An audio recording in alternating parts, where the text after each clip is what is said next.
Welcome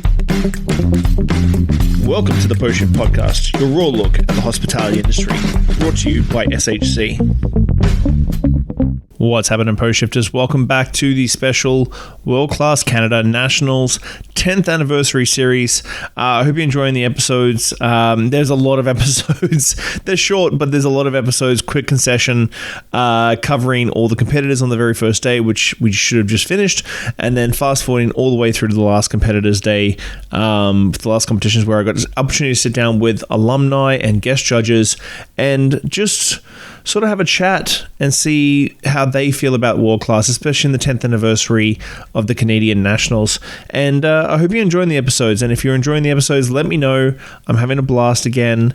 I may keep doing this, so you never know. But as always, team, thanks for the support. Bye.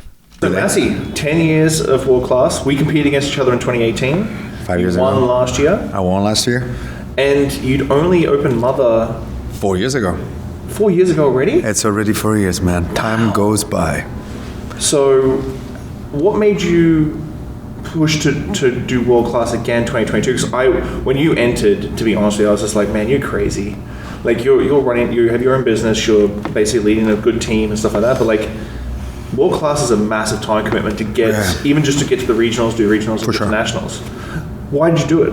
I had during the lockdowns, I had a very good, as very many people, I had a little, changing of mentality. I actually came out from the lockdown much stronger than I was before. I wanted to prove the industry that we were still alive. And one way to prove it was to show everybody and myself, because sometimes I'm very selfish. My wife will agree on this. And to show that everything is possible, So James Grant obviously won the year before, and James is a dear friend of mine for a very long time. And he came and he was like, man, this year I really wanted to win. And I was pretty inspired by that, because I'm like, I think I want to show to everybody that even if you have a family, a business, a band, and you train 5 days a week on jiu-jitsu, you can win a national competition. Wow. And I did it. I went from my semifinals. During the day, 3 days before my semifinal, my previous general manager left Mother. You know this. You know that when your general manager leaves your own place, it means you work 70 hours a week, easy. I'm talking about in the space, you work 70 hours. And I remember I went to do the semifinal in Halifax thinking, this is going to be... It's a gong show. This is going to be very interesting, because I put a lot of time into this competition. And James Park, also teammate, a Mother, he was competing and he's phenomenal, and everybody at work was like, oh man, he's gonna beat you. I'm like, yeah, I think so. I didn't sleep that much in the last month or whatever. And instead, no, when I went there, I was very confident. I loved it. I went to the finals in Montreal to win. Like I'm not gonna let this down, apart if someone will beat me, which is, it's totally possible. People sometimes are better than you. And it's something that I learned during the Globals, which is, I went to the Globals with exactly the same spirit. I enjoyed the Globals so much because it's there on big scales, and you go there in Canada, it's a country that people, are, oh my God, shit, the guy from Canada, who's Massey?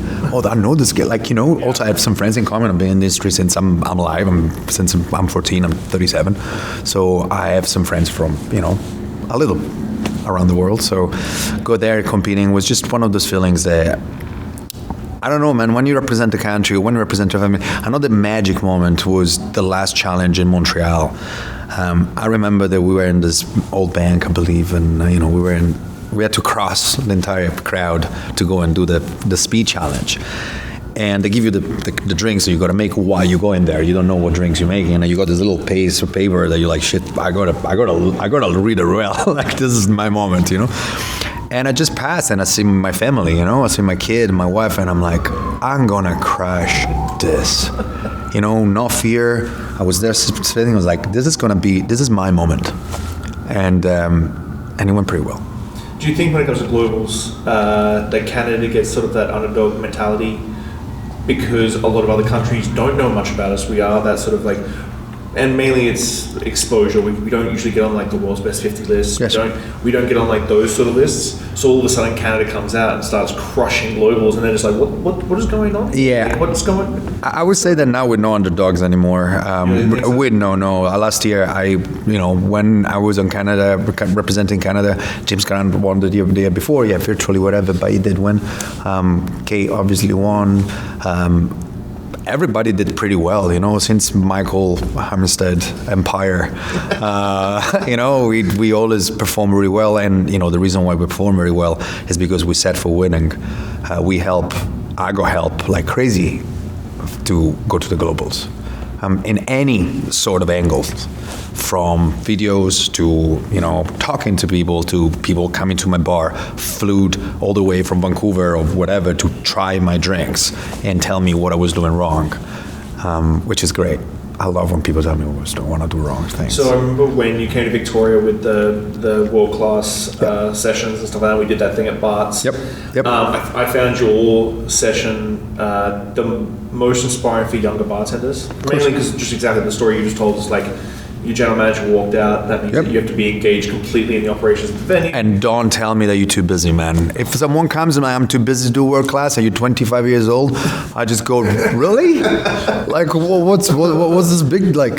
Trust me, I just give people a look now. They're like, I'm sorry, I didn't think that through before I said I was too busy to do it. I think also there's priorities, right? Like, if you think you're too busy, you probably shouldn't do it. And I think you went into it because I know that you've competed a couple times. You competed in England as well. 3 times, yeah. And you basically said something that I really, really like latched onto. You just like, you went into every challenge knowing that you wanted to win. It wasn't about like learning experiences or anything like every challenge was like, no, I need to nail this out, be perfect. Yeah. I'm going to win this thing. It's always a learning experience, especially when you lose. I would say that sometimes it's good to have that confidence that it makes you perform better, make yourself, understand that now you're a professional. Also, there's another thing, I got to say that I feel very lucky. I remember when you got in my interview we spoke on your podcast, it's like, you're the most optimistic person ever.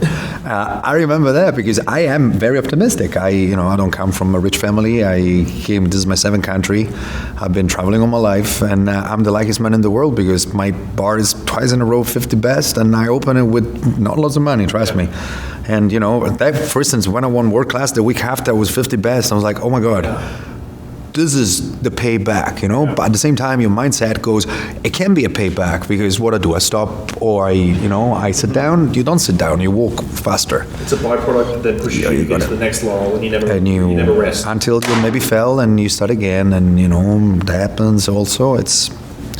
Everything is a great process, and you're going to enjoy every single step, Man, we should have put these out before World Class this year, just so that everybody had advice before leading into World Class. What is that, 2024? Yeah, 2024. Watch these, every kid, watch these.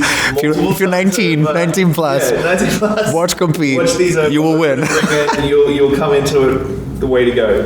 Well, thank you so much for hanging out, buddy. I'll be kicking around for the gala tonight and the announcement of the... I can't wait, man. Tonight's going to be a fucking great night. Yeah, thanks, buddy. Cheers. Thanks for listening, Pose Shifters. I hope you enjoyed that episode. I really enjoy sitting down with friends and peers and just chatting about the industry and getting down to the nuts and bolts of what's really going on out there.